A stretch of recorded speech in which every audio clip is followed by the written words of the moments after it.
देखो आज की क्लास में हम लोग व्हीटस्टोन ब्रिज सर्किट पढ़ने जा रहे हैं। व्हीटस्टोन ब्रिज सर्किट एक सर्किट होता है जिसमें 4 रजिस्टर्स होते हैं और 4 में से 3 रजिस्टर्स का वैल्यू पता होता है और 4th रजिस्टर का वैल्यू अननोन होता है। हम लोग 3 रजिस्टर की हेल्प से 4th रजिस्टर का वैल्यू कैलकुलेट कर लेते हैं। देखो व्हीटस्टोन ब्रिज में 4 रजिस्टर्स होते हैं, एक गैल्वेनोमीटर होता है, एक बैटरी और एक स्विच होता है, स्विच या फिर की। ठीक है, 4 रजिस्टर में 3 रजिस्टर का वैल्यू नोन होता है और एक रजिस्टर अननोन होता है। तो मान लो कि R4 अननोन है। ठीक है, तो R4 का वैल्यू हम लोग R1, R2, R3 की हेल्प से कैलकुलेट कर सकते हैं। ठीक है, इसमें करना क्या होता है वो समझो। सबसे पहले इसमें की क्लोज कर देते हैं या स्विच ऑन कर देते हैं। अगर स्विच ऑन कर दें तो बैटरी करंट सप्लाई करना शुरू कर देगा। ठीक है, तो मान लो बैटरी करंट सप्लाई करने लगा I। ठीक है, अब ये I यहां से 2 पार्ट में बटेगा, I1, I2। ठीक है, और कुछ पार्ट गैल्वेनोमीटर में भी जा सकता है, I3, कुछ इधर जा सकता है I4, कुछ इधर जा सकता है I5। ठीक है, और फिर यहाँ पे क्या हो जाएगा, I हो जाएगा ऐसा। ठीक है, देखो इसमें होता क्या है कि R1 और R2 के वैल्यू फिक्स लेते हैं, R1 R2 के वैल्यू फिक्स होते हैं, लेकिन R3 का वैल्यू नोन होता है लेकिन वेरिएबल होता है। R3 का वैल्यू हम वैरी कर सकते हैं। ठीक है, और जनरली वो पोस्ट ऑफिस बॉक्स का यूज किया जाता है। ठीक है, पोस्ट ऑफिस बॉक्स में बोलने का मतलब ये हुआ कि वो एक वेरिएबल रेजिस्टेंस है। ठीक है, उसका रेजिस्टेंस को हम घटा सकते हैं या बढ़ा सकते हैं, ये तुम लैब में सीखोगे। अच्छा, R3 को इस तरह से वैरी किया जाता है, इस तरह से वैरी किया जाता है कि एक पर्टिकुलर स्टेट में I3 जीरो बन जाए, मतलब करंट थ्रू गैल्वेनोमीटर जीरो बन जाए। अगर ऐसा हो जाए तब इसको हम बोलते हैं बैलेंस्ड व्हीटस्टोन ब्रिज। तो इस केस में हम इसको क्या बोलते हैं, बैलेंस्ड व्हीटस्टोन ब्रिज। ठीक है, अगर I3 जीरो हो जाए तो I4 किसके बराबर होगा, तुम लोग देख के बताओ। I1 और I5 किसके बराबर होगा, I2। ठीक है, तो यहाँ पे करंट जीरो हो गया, इस वाले ब्रांच में करंट I1 होगा और इस वाले ब्रांच में करंट I2 होगा। ठीक है, तो एक बार हम फिर से लिख देते हैं व्हीटस्टोन ब्रिज वगैरह है क्या। देखो, a Wheatstone bridge circuit is a circuit which is used to find the value of an unknown resistance R4 with the help of 3 known resistances R1, R2 and R3। ठीक है, ये definition है। अब इसमें हम लोग ऐसा करते हैं कि R3 एक वेरिएबल रजिस्टर होता है। R3 के वैल्यू हम वैरी करते हैं, तब तक वैरी करते हैं जब तक कि इस गैल्वेनोमीटर के थ्रू करंट जीरो ना हो जाए। जब गैल्वेनोमीटर के थ्रू करंट जीरो होगा तो उस स्टेट को हम बोलते हैं बैलेंस्ड स्टेट। ठीक है, और इस सर्किट को हम बोलते हैं balanced Wheatstone bridge. If current through galvanometer becomes zero then the Wheatstone bridge circuit is said to be balanced. ठीक है, अब एक चीज ध्यान दो। अब हम लोग ऐसा करते हैं कि कुछ नेमिंग कर देते हैं। ठीक है, कुछ नेमिंग कर देते हैं, पॉइंट्स का नेमिंग कर दे रहे हैं। इस पॉइंट का नाम दे दिए A, इस पॉइंट का नाम दे दिए B, इस पॉइंट का नाम दे दिए C और इस पॉइंट का नाम दे दिए D। ठीक है, और हम लोग 2 लूप में KVL लगाएंगे। ठीक है, पहला लूप ले रहे हैं ABDA और दूसरा लूप ले रहे हैं BCDA। ठीक है, अगर लूप ABDA में हम KVL लगाएं, ठीक है, तो पहले A से B में जब मूव कर रहे हैं तो एक रजिस्टर है जिसका रेजिस्टेंस है R1 और करंट है I1 और हम करंट के साइड में मूव कर रहे हैं। ठीक है, तो उसका पोटेंशियल डिफरेंस क्या होगा, माइनस I1 R1। ठीक है, इसके बाद जब B से D में हम मूव कर रहे हैं तो B से D में करंट जीरो है ठीक है। इस गैल्वेनोमीटर का कुछ रेजिस्टेंस होगा लेकिन करंट तो जीरो है, तो I इंटू आर का वैल्यू क्या होगा, जीरो होगा। तो B से D में पोटेंशियल डिफरेंस जीरो हुआ। फिर हम D से A तक में आए, D से A में करंट के अपोजिट डायरेक्शन में जा रहे हैं, तो पोटेंशियल डिफरेंस होगा I2R3, ठीक है। और अल्टीमेटली हम A पे आ गए तो राइट साइड में जीरो लिख देंगे। अब अगर इसको हम सिंप्लीफाई करें तो हम लोग लिख सकते हैं I1R1 equal to I2R3, this is equation 1, ठीक है। फिर हम लोग KVL लगाएंगे लूप BCDB में, ठीक है। तो अगर लूप BCDB कंसिडर करें, उसमें B से C तक मूव करें, तो पोटेंशियल डिफरेंस होगा -I1R2। C से D तक मूव करें तो पोटेंशियल डिफरेंस होगा I2R4, और D से B में पोटेंशियल डिफरेंस जीरो होगा क्योंकि उसमें करंट जीरो है, ठीक है। और राइट साइड में जीरो लिखेंगे, तो इसको हम लोग लिख सकते हैं I1R2 इक्वल टू I2R4, ठीक है। अब इक्वेशन 1 को 2 से डिवाइड कर लो। अगर इक्वेशन 1 को 2 से डिवाइड करें तो LHS में मिलेगा R1/R2 और RHS में मिलेगा R3/R4, ठीक है। तो R1/R2 इक्वल टू R3/R4, ठीक है। तो this relation is applicable only when current through galvanometer is zero, that is Wheatstone bridge circuit is balanced, ठीक है। अगर R1 R2 R3 के वैल्यू पता है तो इसका यूज करके क्या हम R4 नहीं बता सकते हैं, बिल्कुल बता सकते हैं। R4 का वैल्यू क्या होगा, R4 का वैल्यू होगा R3/R1 इंटू R2, ठीक है। लेकिन तुम्हें इसको याद नहीं रखना है, तुम्हें याद रखना है इसको, ठीक है। अगर बैलेंस्ड व्हीटस्टोन ब्रिज हो तो उसमें क्या होगा कि this resistance is to this resistance equal to this resistance is to this resistance, R1/R2 equal to R3/R4। अच्छा, एक और चीज ध्यान दो, बैलेंस्ड व्हीटस्टोन ब्रिज सर्किट में ऐसा भी हो सकता है R1:R3 इक्वल टू R2:R4, ठीक है। मतलब रेशियो हम लोग चाहें तो दो तरीके से ले सकते हैं, रेशियो ऐसे ले सकते हैं मतलब R1:R2 इक्वल टू R3:R4, और चाहें तो हम लोग रेशियो ऐसे भी ले सकते हैं मतलब R1:R3 इक्वल टू R2:R4। अब तुम बोलोगे सर पहला तो समझ में आ गया, दूसरा समझ में नहीं आ रहा है। देखो दूसरा कहाँ से है, क्या यहाँ पे हम ऐसा कर सकते हैं कि R2 को इधर लेके चले जाएं और R3 को इधर लेके चले आएं?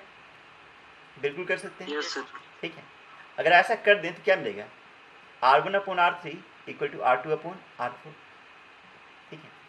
R1/R3 मतलब ऐसे, R2/R4 मतलब ऐसे, ठीक है।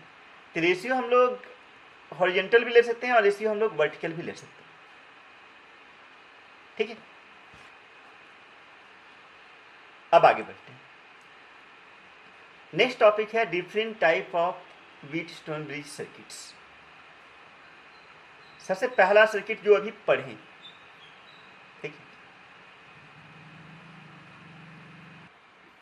देखो अगर तुमसे ये बोल दे कि find equivalent resistance across AB, ठीक है, तो this is not a series parallel circuit, ये सीरीज पैरेलल सर्किट नहीं है, ठीक है।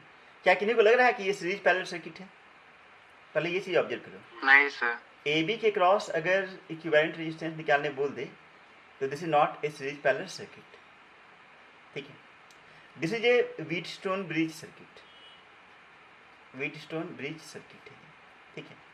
अगर इस सर्किट में किसी तरीके से R1/R2 इक्वल टू R3/R4 हो जाए, अगर हो जाए तो, ठीक है, then this circuit is balanced, या बोल सकते हैं कि this Wheatstone bridge circuit is balanced, ठीक है। और अगर ये बैलेंस व्हीटस्टोन सर्किट हो जाए तब उस केस में R5 के थ्रू करंट क्या होगा, जीरो होगा, ठीक है। अच्छा, अगर R5 के थ्रू करंट जीरो हो गया तो R5 का पोटेंशियल डिफरेंस क्या होगा, जीरो होगा। जीरो। अगर पोटेंशियल डिफरेंस जीरो हो गया तो हम ऐसा बोल सकते हैं कि ये वाला पॉइंट और ये वाला पॉइंट को एक साथ कनेक्ट कर सकते हैं, ठीक है, पहला चीज। दूसरा चीज ये भी बोल सकते हैं कि R5 के थ्रू कोई करंट ही नहीं जा रहा है, तो तो R5 वाला ब्रांच क्या हो गया, डेड हो गया, ठीक है, मतलब उसका सर्किट में कोई काम नहीं है, तो हम R5 को हटा भी सकते हैं। हम इसको दो तरीके से सोच सकते हैं। पहला तरीका ये है कि अगर इस पॉइंट का नाम दे दे C और इस पॉइंट का नाम दे दे D, तो C और D का पोटेंशियल सेम होगा। पोटेंशियल अगर सेम होगा तो इन दोनों को डायरेक्ट हम कनेक्ट कर सकते हैं, डायरेक्ट कनेक्ट कर सकते हैं। और दूसरा चीज़ ये हुआ कि R5 के थ्रू करंट 0 जा रहा है, तो सर्किट से R5 को हटा देंगे, दोनों जगह से आंसर सेम ही आएगा। एक एग्जाम्पल दे रहे हैं। क्वेश्चन है कि फाइंड RAB, फाइंड RAB, ठीक है। तो एक चीज ध्यान दो, इन दोनों का रेशियो कितना है, 1:2, 1:2, और इन दोनों का रेशियो क्या है, 2:4, मतलब कि 1:2। हाँ सर, ठीक है। तो क्या ये व्हीटस्टोन ब्रिज सर्किट बैलेंस्ड है, बैलेंस्ड है, हाँ सर, यस सर, ठीक है। अगर बैलेंस्ड हो गया तो इस 5 ओम रजिस्टर के थ्रू करंट क्या होगा, 0 होगा, तो इस 5 ओम रजिस्टर को हम लोग सर्किट से हटा सकते हैं, ठीक है। तो यहाँ सबसे पहला चीज़ ये है कि बोर्ड में अगर क्वेश्चन आ जाए तो ये शो कर दो कि R1/R2 equal to R3/R4 equal to 1:2, ठीक है। तो इससे व्हीटस्टोन ब्रिज सर्किट क्या है, बैलेंस्ड है। अगर बैलेंस्ड हो गया तो R5 के थ्रू करंट क्या होगा, 0 होगा, ठीक है। और अगर 0 हुआ तो इस सर्किट को हम लोग कुछ इस तरीके से सिंप्लीफाई कर सकते हैं। R5 को सर्किट से हटा दें, 1 और 2 सीरीज में है एंड 2 और 4 सीरीज में है, ठीक है। तो 1 और 2 का इक्विवेलेंट कितना होगा, 3, और 2 और 4 का इक्विवेलेंट कितना होगा, 6, और 3 और 6 आपस में किस चीज में है, पैरेलल में है, ठीक है। तो R इक्विवेलेंट जो होगा वो होगा 3 × 6/3 + 6, इसका वैल्यू कितना आएगा, 2 ओम आएगा, ठीक है। अच्छा, अगर इसको चाहें तो दूसरे तरीके से ही बना सकते हैं, लेकिन दूसरा तरीका रिकमेंड नहीं करेंगे, यही तरीका से बनाना हमेशा, ठीक है। बस दूसरा तरीका समझ के रखना है। दूसरा तरीका ऐसे हो सकता है, इन दोनों पॉइंट को एक वायर से कनेक्ट कर दो, तो 1 और 2 आपस में किस चीज में है, पैरेलल में है, ठीक है। तो 1 और 2 का इक्विवेलेंट कितना होगा, 1 × 2/1 + 2, मतलब कि 2/3, ठीक है। उस तरह से 2 और 4 आपस में पैरेलल में है, तो 2 और 4 का इक्विवेलेंट कितना होगा, 2 × 4/2 + 4, 8/6 आएगा, 8/6 मतलब कि 4/3, ठीक है। और ये आपस में सीरीज में है, तो 2/3 + 4/3 कितना मिलेगा, 2 ओम, सेम ऐसा है, ठीक है। Yes sir. चलो ठीक है, आगे बढ़ते हैं। अब हम लोग सेकेंड व्हीटस्टोन ब्रिज सर्किट पढ़ने जा रहे हैं। ए और बी के बीच में this is a Wheatstone bridge circuit, ठीक है। चेहरा व्हीटस्टोन ब्रिज जैसा नहीं दिख रहा है। चलो इस पॉइंट का नाम दे दो सी और इस पॉइंट का नाम दे दो डी। इस सर्किट को हम रीड्रॉ करते हैं। ऐसा किए कि यहाँ पे पॉइंट ए ले लिए, यहाँ पॉइंट बी लिए, ठीक है। देखो ए और सी के बीच में R1 है, ए और सी के बीच में R1 है, ठीक है। और सी और बी के बीच में R3 है। सी और बी के बीच में कौन है, R3 है, ठीक है। तो सी और बी के बीच में R3 को कनेक्ट कर दिया,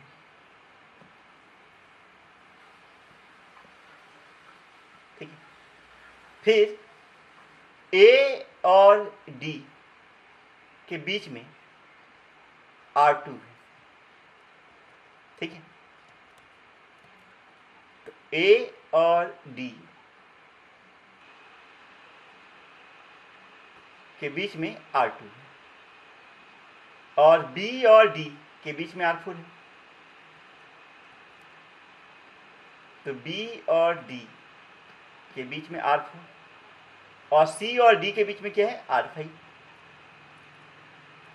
ठीक। तो सी और डी के बीच में R5 बना दिए। अब बताओ ये कौन सा सर्किट है?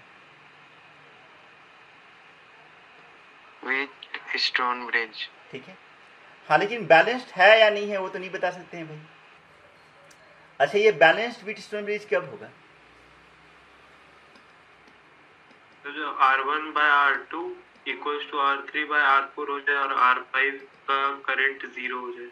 नहीं, जब ये हो जाएगा तो R5 का करंट अपने आप जीरो हो जाएगा। हाँ सर, हाँ वो अपने आप जीरो हो जाएगा, वो फिर अलग से बोलने की जरूरत नहीं है। तो अगर R1/R2 इक्वल टू R3/R4 हो जाए तो ये अपने आप क्या हो जाएगा? Balanced with stone bridge circuit हो जाएगा। ठीक है, अब हम लोग एग्जाम में मतलब कॉम्पिटिशन में इसको रीड्रॉ नहीं करेंगे, बोर्ड में रीड्रॉ करना है, कॉम्पिटिशन में रीड्रॉ नहीं करेंगे। अगर ऐसा सर्किट मिल जाए तो इसको अब याद ही कर लो। ठीक है, इसमें देखना क्या है, this is to this equal to this is to this हो जाए तो R5 को हटा दो। ठीक है, क्या हम बोल रहे हैं? This is to this equal to this is to this, मतलब नीचे इज टू ऊपर इक्वल टू नीचे इज टू ऊपर हो जाए तो ये बीच वाला रजिस्टर क्या होगा? गायब हो जाएगा। ठीक है, और अगर ये बीच वाला रजिस्टर गायब हुआ, अगर R5 गायब हुआ, तब R2 और R4 सीरीज में, R1 R3 सीरीज में, और दोनों आपस में पैरेलल में। समझ में आया? सहज समझ में आ रहा है? Yes sir. ठीक है,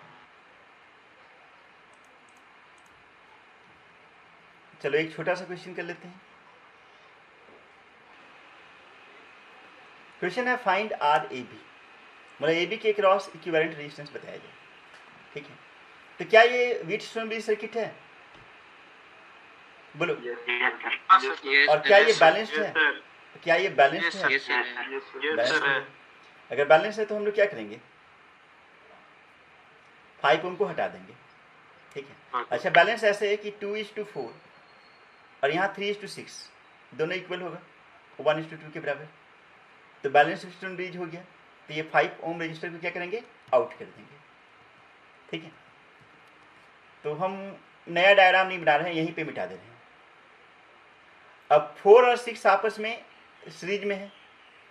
ठीक है, जिसका इक्विवेलेंट 10 होगा, और 2 और 3 आपस में सीरीज में है जिसका इक्विवेलेंट 5 होगा, और ये दोनों आपस में पैरेलल में है।